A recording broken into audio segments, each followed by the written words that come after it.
Welcome to Inside JCCC. My name is Joe Sopcich and I'm the president here of Johnson County Community College.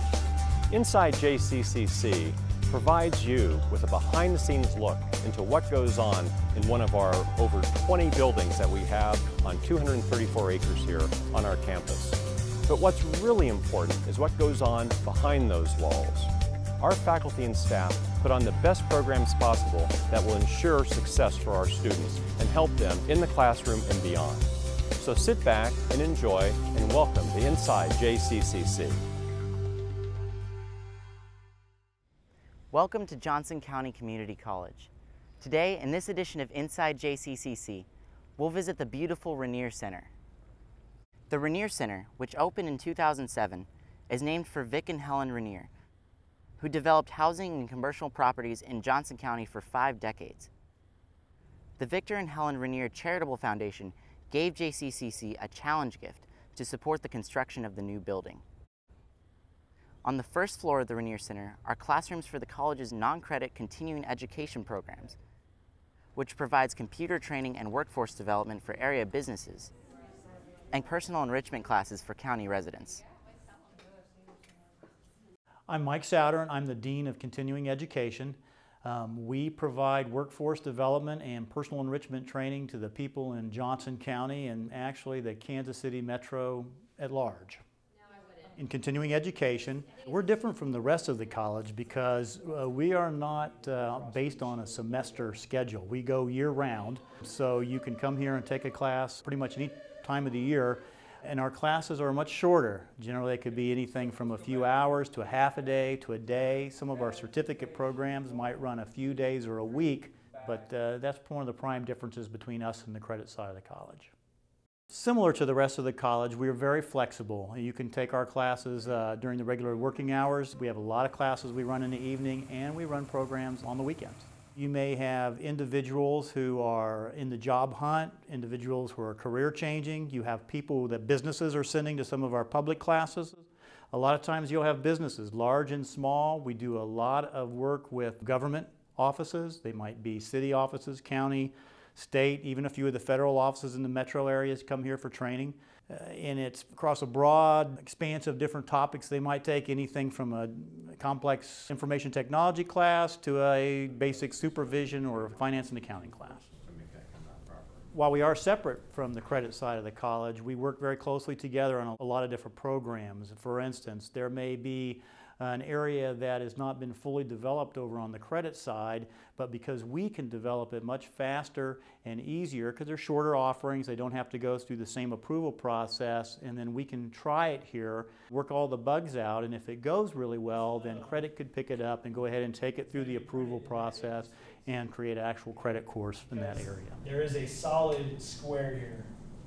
At the same time, it also works the other way. There's things that happen over on the credit side where the enrollment starts to dwindle in a certain area because there's not quite the demand there used to be, but there are still some people that need that specific skill. So they will move that over here. So at the end of the life cycle, it could come back this way, and then we will offer it every so often, and those people in the community that still need that training can come take it on the continuing ed side. Some of our most popular programs in continuing education are those that you can get a certificate in because it helps especially the job seekers, and because a lot of the certificates are nationally recognized, a lot of the businesses know that if they send their people here, they go through a continuing ed class and then can get the certification that they've been trained to a certain standard. The Small Business Development Center is part of continuing education, and right now they have almost, I think, 400 clients in the area, and those clients are, I think last year provided something like the 250 more jobs in the community area and about $8 million in sales growth, and that's a lot of tax revenue that goes into Johnson County, which is a good thing. We do adult basic education, so those students that need to get a GED will come through continuing ed, and that's a very successful program. We have a college readiness program where we'll take some people who are not quite ready to go into college, and we have some basic math and English classes to support them. Personal enrichment is a lot of fun. We offer everything from ballroom dancing, Forward, then reverse, and fencing, to painting, and piano. 3, 1, 2, We've got a lot of stuff. It's a real little gym for the community. 3, 1. Our computer application and information technology, we have state-of-the-art facilities up on the second floor, several computer labs that are fully outfitted. You can learn some of the latest in the database management with Oracle, the network stuff with either Microsoft or Cisco, and we teach several programming languages, everything from C to Java, JavaScript, and Visual Basic, just to name a few that I know they have. Here in continuing ed, transportation is a growing area for us. Our commercial truck driver license program will be very popular. The intermodal that's coming in south of Johnson County is going to have a lot of demand for truck driver training. It's a popular program now. And on the other extreme of that is we do driver's ed. You know, what you did that was good was you slowed down, you anticipated it changing. And we also have a very popular motorcycle training. A lot of folks in Johnson County get their motorcycle license through us here in the continuing ed area. In conjunction with credit, we do a lot of work in the technical trades area, mostly in the classroom area. Particularly, we help folks prepare to pass tests for like electricians, HVAC, and plumbing. One of the things that is different about our area from the credit side is where we draw our instructors from. Most all of our instructors come from industry. They have real-world experience. They're not actually permanent faculty here at the college, and I think that helps a lot because what they bring to the classroom is, been there, done that type of experience that I think our students appreciate. Once that comes over to the line, park this like a car. Part of our role here in continuing ed is also in economic development, and in that role we participate with a lot of the chambers and make sure we understand what's going on in the businesses and how we can help them. One of the big factors when businesses are looking to relocate somewhere is what is the availability of a skilled workforce, and so a lot of those economic development groups within the chambers or even in Kansas City will call us in to talk about what the workforce looks like and the programs that we have to keep them skilled and ready. We touch a lot of Johnson County in the metro area. Our yearly enrollment number is around 20,000 students will come through our continuing ed program. As far as the business-to-business, last year we worked with 70 different organizations to provide some type of workforce or personal development training. It is a big program here that we have, and it can be a little intimidating, but we have a lot of really good people that work in continuing ed. We've got a great support staff to make sure we deliver quality programming every time. 1, 2, 3. 1, 2, 3. 1. Very good. The first floor also houses the Capital Federal Conference Center, a full-service meeting space available to community groups and organizations. My name is Christy McWard, and I am Director of Marketing and Event Management here at Johnson County Community College. The event spaces that we have in the Rainier Center are very versatile. We have different sizes and they have really multiple purpose functionality. Our keystone really is our Capital Federal Conference Center. It is 5,000 square feet in total, but it can also be broken down into halves and quads. So that really makes it perfect for large events like a 300-person banquet or smaller breakout sessions for meetings and just more intimate spaces as well. We've also had a few fundraising dances for our students here, and we've been known to have a little dance floor put out there too. On the second floor of the Rainier Center, we have RC270, or more commonly referred to as the Cube.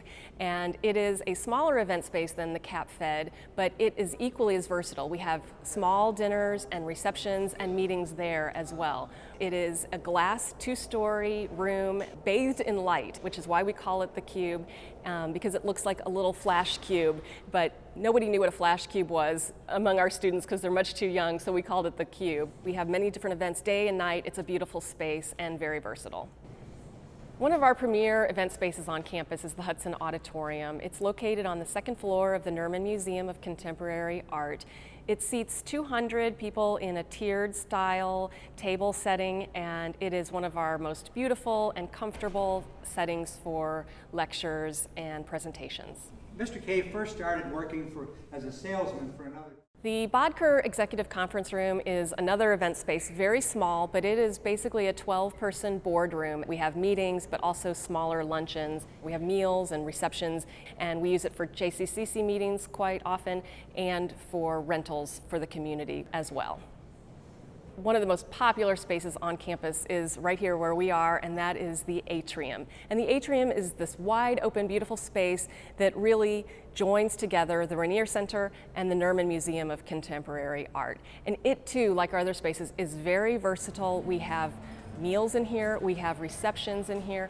Oftentimes we will pair an event that's going on in the Cap Fed with a reception or food service out here in the atrium, and it really helps round out the event, give it more space, and a really nice aesthetic, as you can imagine. We also plan a lot of events, my team does here, and we will frequently do an event maybe over in the Carlson Center. It might be a fundraiser or a concert performance with a celebrity, and we'll bring them over here and welcome them to the Nerman Museum and the atrium and give them a big VIP reception too.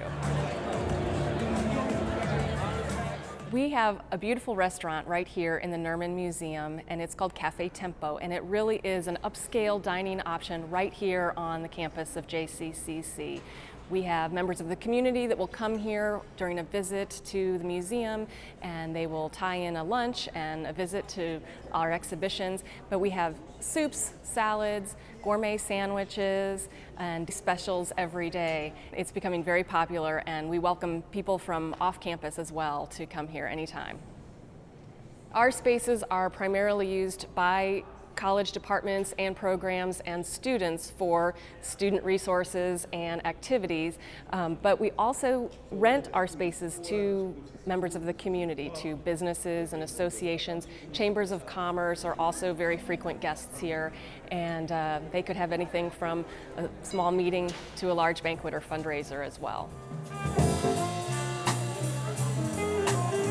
Really, every event comes together thanks to the cross-functional team that we have in place here at the college. We have housekeeping, professional catering, our AV and video teams, police department.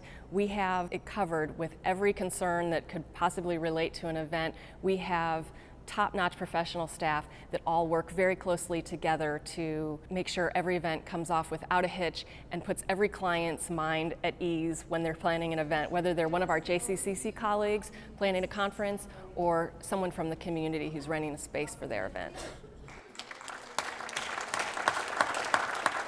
I think what really sets our event spaces apart from others is the vibrant campus community that we have here. We are a college, and we are always abuzz with activity. We have students, we have faculty, we have visitors, always roaming the campus and going from building to building, and there is just an electricity of energy here. It's a place of learning and lifelong experiences, and I think that just gives a great energy to events that are here on campus. Even if you're an external community member, you have your event here, you're just going to really feel like part of the community, and we're very welcoming. There's no more helpful community than JCCC. There's never a stranger. If you're lost, we'll help you find your way. We just love having visitors, and we love taking good care of them, and so that everyone has a great experience, whether they're a student, a client, a parent, or just someone coming to Cafe Tempo for lunch someday. If anyone wants to find more information about booking an event here at the college, all they need to do is contact our scheduling office at 913-469-4423, or they can find us on the website, which is www.jccc.edu, and search for event space.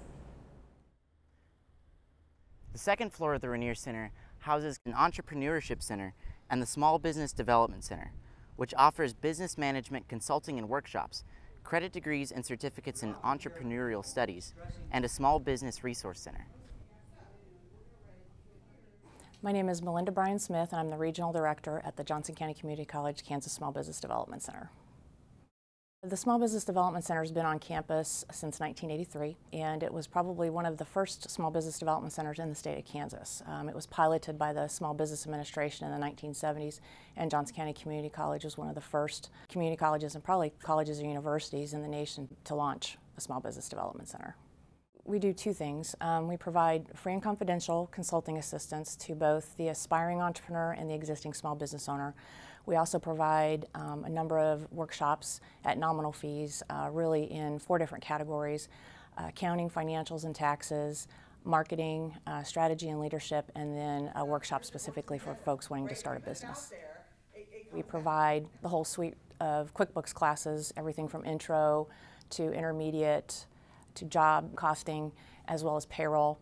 We also have a CPA that comes in and teaches our IRS classes, and then we partner with the Department of Revenue from the state of Kansas, and they come over and teach workshops on sales tax for everyone, as well as specifically for construction contractors.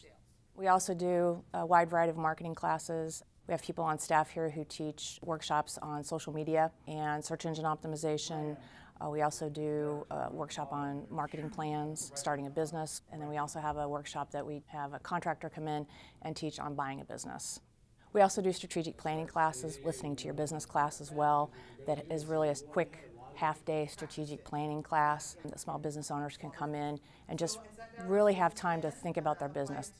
Some of the consulting services that we provide, if somebody that's a startup would come in, normally what we work with them on is determining the feasibility. Normally they've made the decision that they can start the business, but is the way that they want to start the business feasible? So we walk them through that. We help them put together their business plan. We don't do it for them, but we see this because we're at an educational institution. This is education.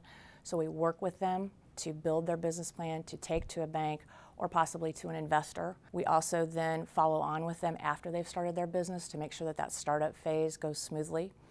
And then we always remind them, as you're growing your business, we want to be of assistance in any way we can. So we try to continue the relationship as long as we're needed. In terms of existing business owners, they might come to us for a variety of reasons. They might be getting ready to grow their business and have an opportunity that they need to figure out, because sometimes a business can grow too fast and go out of business because they've grown too fast. They didn't have the right processes and procedures in place. We might have a business that is struggling and they don't know why. So we might look at their financials with them. We might look at their marketing strategies. Maybe they need to tweak those. When you look at the existing small business group that we have, a lot of them are in the baby boomer age and are looking at potentially selling their business or turning it over to a family member. So we're really getting more involved with small businesses in terms of succession planning and helping them figure out how they want to exit the business if they haven't done that already. Both startup and existing small business owners really reflect the community. Obviously there's a big portion of the population is baby boomer age, so we see that a lot of our clients are in that age group. But because we're on a college campus, we also provided a lot of services to JCCC students as well as alumni and employees as well. The other program that we recently added here at Johnson County Community College is a PTAC. That's a Procurement Technical Assistance Center. And that helps small business owners sell their products or services to the federal government, which is another type of growth strategy. They might sell their products or services in the private sector, and now selling to the government is another opportunity for them.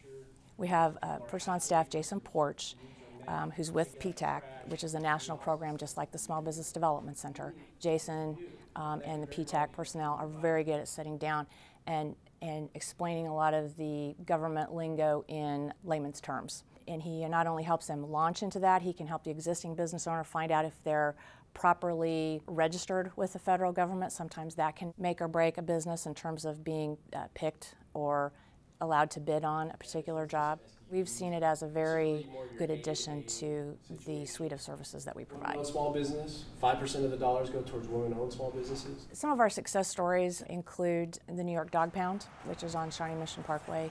It's a gourmet hot dog joint. Two gentlemen who had years of experience in the restaurant industry came in, worked with Elisa Waldman from the very beginning through startup. I think it was just good for them to have somebody that they know they could go to that doesn't have a vested interest, that could help them get the business launched. And we continue to work with them today, and they've been very successful. HR Haven was launched by Belinda Wagner during the height of the recession. That's a difficult business to launch in the middle of a recession as an HR consulting firm when people are not doing as much hiring, but she's been hugely successful. We also partner with a lot of other economic development agencies in town to help them with events or to partner on events. Each year we provide mentors to BizFest, which is a youth business planning competition that's held in the Shawnee Mission School District, but it's sponsored by the Hispanic Chamber of Commerce. And that's a 4-day youth business planning competition. We've worked with Student Services, Financial Aid, and the Foundation to put together 3 scholarships that are provided each year that are given on a lottery basis to students who've participated in BizFest. Most of us could be working in the private sector, but we really like working in a community college environment, in the educational environment, working with small business owners, helping them realize their dreams, helping them fix their problems. Every day is different, every business is different, and you really just, you can't imagine how much fun it is to work here.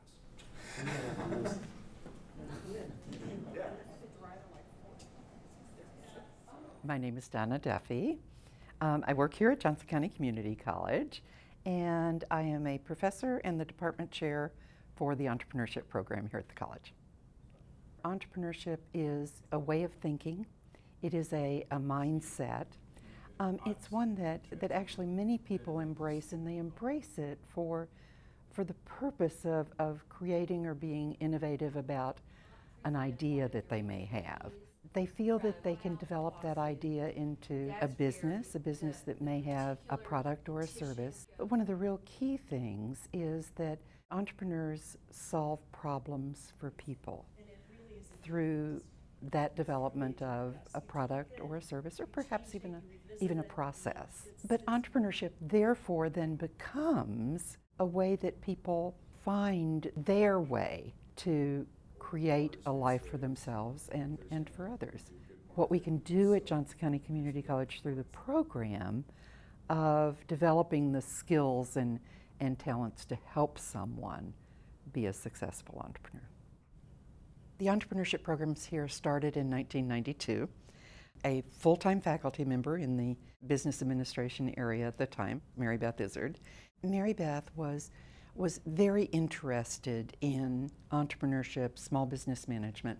She took a sabbatical leave, and she wanted to develop specific curriculum that focused on entrepreneurship. She did this sabbatical leave at the Kauffman Foundation. The Kauffman Foundation is clearly the leading national foundation supporting entrepreneurship education. So Mary Beth took this sabbatical leave and developed the first entrepreneurship courses.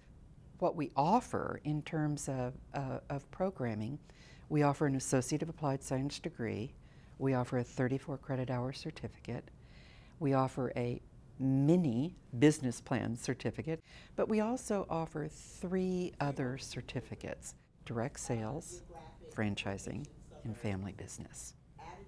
An entrepreneurship classroom at any given point in time in any of the courses might have students that are right out of high school, all the way up to students that perhaps are retired and in need of reinventing themselves, and kind of everything in between. The everything in betweens are certainly also very interesting. Certainly students that are mastering a skill through other associate degree programs on campus. We also have students coming to some of our entrepreneurship classes that are dual enrollees, or they're enrolled in another institution and finding entrepreneurship here. We've had people that are displaced workers that are reinventing themselves. We've had the opportunity to serve veterans through some of our entrepreneurship courses. And then we've also had persons that are members of family businesses that are in our particular classes. So all age ranges and all different motivations. And it makes for an exciting mix in the classroom, not just from an instructional viewpoint, but certainly for the students as well. With this information? Selling it. Yeah, exactly. The students want to start a variety of different businesses. Some have particular product ideas in mind, so they want to manufacture something and then offer that for sale, either through traditional retailers or some other distribution channel. Many of them are interested in providing a service that solves a problem for others. There are also people that are interested in opening like a shop or a restaurant. Those are a bit more of a brick and mortar place and space where customers might go to find that particular product or service. Entrepreneurship and the creation of small businesses is enormously important to economic vitality in a democratic nation. While there's certainly a national importance to that, there's also importance to that whole concept locally. So as a community college, I think through the education process, we can help people pursue whatever their dream is with more background information and more of an ability to be a sustainable business owner, but very importantly, a sustainable citizen within our community. So if you believe that education is what makes communities sustainable, and certainly we do, then entrepreneurship is one of the programs that we have to offer here at Johnson County Community College to do that. On the third floor of the Rainier Center are classrooms for computing sciences and information technology, interactive media, animation, and game development programs, as well as computer science, desktop publishing, and computer application courses, and a biotechnology laboratory suite and classroom. My name is Kelly Gernhardt. I'm the Assistant Dean for Computer Science and IT programs at Johnson County Community College, and I manage all of the programs in computer science and IT here at the college. The animation program at Johnson County Community College is focused on two main areas: entertainment and game art design. Entertainment would be using industry standard software tools to create animations in 2D or 3D that might be used at an architectural firm, on a TV station, or in a movie. The game art might be building environments or levels for games, 3D types of environments using, again, industry standard types of tools. Very closely related to the animation program is game development, and the game development also has two main areas that they focus on. One is more programming related, and then also game level design. And game level design relates to how the games are played, the artificial intelligence. The computer information systems and computer science programs really are for students that want to get into software development, traditional programming languages and database and those types of things. Computer science is focused mostly on theory and concepts of programming. Computer information systems is more focused on business applications of software development. So it's more focused on how would I learn this programming language and apply it to solve a business problem. The IT networking program is a unique program in the Kansas City area. We are a Cisco Academy, Microsoft Academy, and also we have the Linux certifications. So basically those three types of areas are very important for anybody that wants to be a network administrator. You need to know operating systems for the desktop as well as server environments. That's where we cover the Windows and the Linux. And then also you need to know the infrastructure, the networking devices and programming for those devices to tie everything together. And that's where the Cisco Academy comes in. Cisco supports us with curriculum, certifies our faculty members so that they can be Cisco certified Academy instructors. We also have a testing center on the second floor where they can go take certification for the CCNA, and that is a requirement for many of the positions that they're going to go interview for. So we have a real unique situation where they can take a curriculum that aligns with the industry standard from faculty members who are certified by Cisco, which is a very major manufacturer and supplier of equipment for networking. The Web and Digital Communications area involves three programs: Web Technologies, Interactive Media, and Desktop Publishing. Web Technologies is a new degree program. It's a 2-year associate's degree focused on programming for the web, development for mobile applications, and rich media applications that you can deliver over the internet.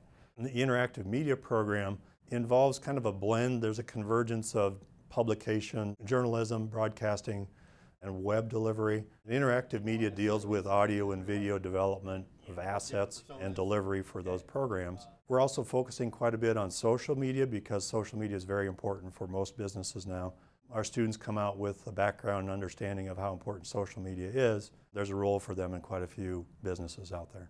Desktop publishing is an evolving area. We focus on the Adobe suite of products. Illustrator, InDesign, Photoshop are the big three, and how to blend those together and work effectively in an environment. Do a Control-A, it's going to go, wow, and it's going to like throw. We have two new programs in the area of electronic health records.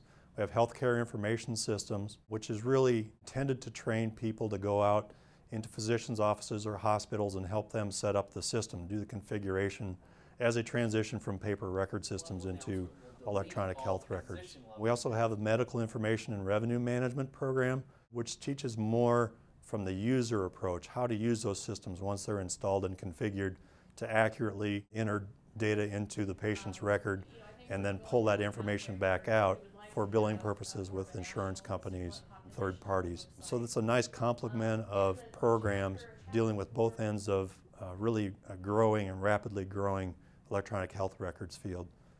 We offer classes in a variety of times. We have day classes, we have evening classes, some weekend. We also have quite a few classes that are completely online. We are moving to somewhat of a standard for hybrid delivery classes. That's a very efficient mode for delivering education in that you get some face-to-face time with some faculty members, which is very important to people. But it also reduces the seat time or the time that you're required to be on campus, and it gives you some more flexible time that you can do the lecture material or some lab material even online when your schedule allows you to do that. We have excellent facilities to teach our classes. We have been in the Rainier Center since 2007 and have continued to update it. Every budget cycle we're adding new equipment because it's so important in the field of technology to have current equipment. We have to keep up to date, and the college has been very supportive in keeping that type of modern equipment here in the Rainier Center. We also have moved to a virtualized environment for our IT networking program. This is one of the few types of this system in the nation that's available for our students to use. And it's very important because it is the way we see companies and industries moving towards more virtualization. So it's very important for us to have the students work in that type of an environment. Faculty were involved in designing each classroom to fit the needs and the way that they teach the material that they teach. So we do spend quite a bit of time researching with our business and industry partners to find out what they're using and make sure the students have that same equipment and software available in our classrooms so that they're getting experience with what they're going to see when they go out on their career. Our students are very well prepared, not only in the technical skills area, they're also developed with some life skills. Problem solving is something that we focus on quite a bit, communication skills, life skills for professionals. These are things that we hear from our employers and our business and industry partners all the time, is that we need to have the students develop in soft skills.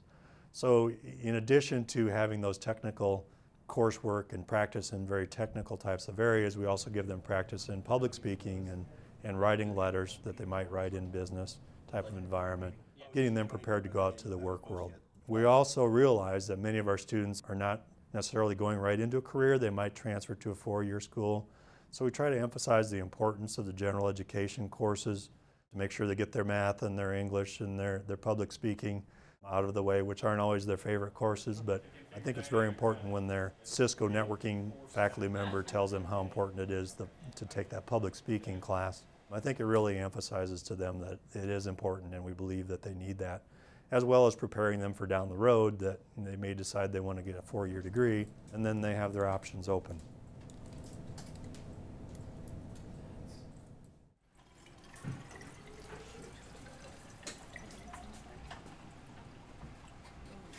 My name is Luann Wolfgren, and I'm a professor in the Division of Science, and I teach microbiology, and I'm also the chair of the biotechnology program. The biotechnology program at the college started about 12 years ago at the request of the Stowers Institute, who was building at the time and had a request for trained technicians. The Stowers Institute is a private institution in Kansas City, Missouri. It was started by Jim Stowers and his wife. Both of them are survivors of cancer. The people there do a lot of research on how cancer develops, trying to figure out how things change in a cell, in an individual, that we see cancer developing in them later on. It's a fairly unique program here on campus. We have a certificate where people who already have a bachelor's degree, for instance, can come and get additional training. We've got an Associate of Applied Science, which is a 2-year degree, which will allow people to enter the field of biotechnology. And we also have an Associate of Science degree, which is a transfer program, so people can come here, get their first 2 years of training, and then go on to another institution in the area and finish their 4-year bachelor degree. We have a lot of people coming for the certificate.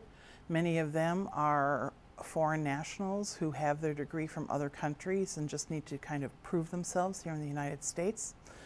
We've got a lot of people, especially non-traditional students, who come to get the AAS.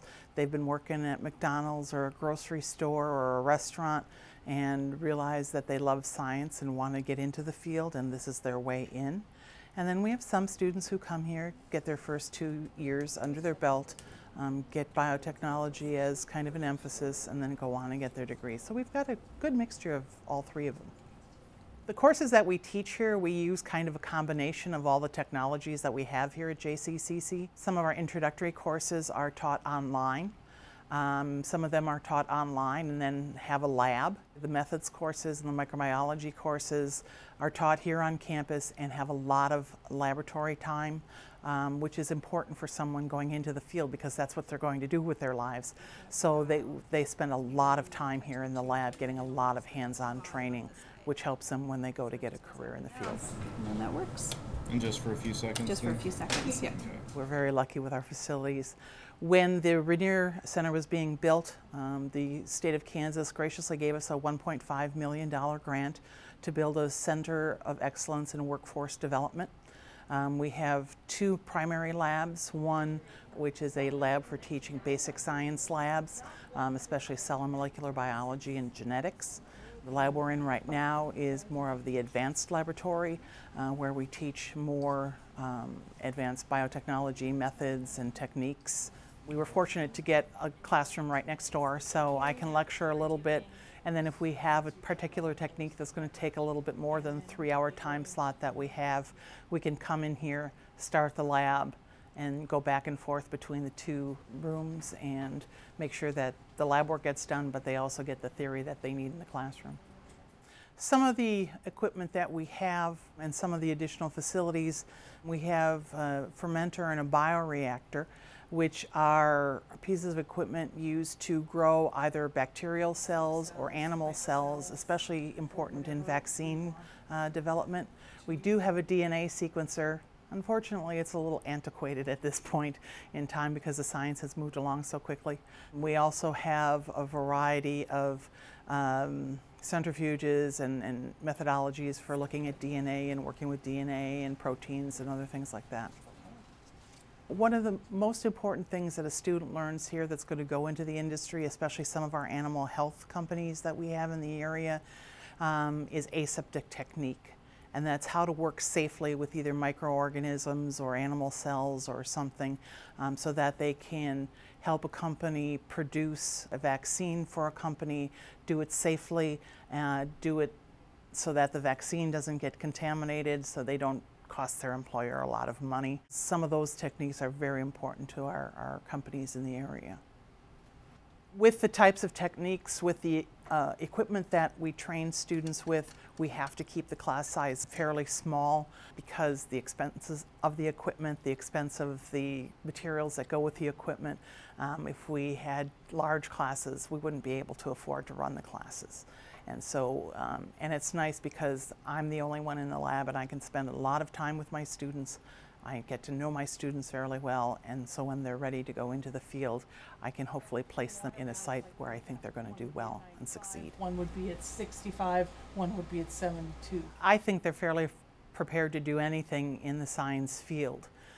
We've had students go into small companies where they perform various techniques there. Some have gone into research labs like the Stowers Institute. Some have gone into some of the clinical labs. We have a lot of companies here in the area that do clinical testing, and then the lab work has to be done for those individuals who do that. So we've got some students in there. We've got some large international companies in the area, again, primarily in animal health. So the students go into those companies. And then we also have some very successful students who go on, like I said, get their bachelor's degree and go on from there. Big R, and you have to account for both characters. When this lab was built, I was asked to build a state-of-the-art lab. I think it's still pretty close to that, at least for getting students into the science field and giving them the hands-on that a lot of other institutions just can't give them. I love being with my students, getting to know them, which helps me to know who they are, know when they're going for a job at the end of the program, where I can place them, where they'll be the most successful so that they can support their families, because in most cases I'm dealing with either young parents or single parents, and most of why they are here is to support their families. And a lot of them become friends after they leave here, and that's the best part of the job, is being with my students. The Rainier Center at JCCC is a busy place. I hope you'll come to campus and see for yourselves.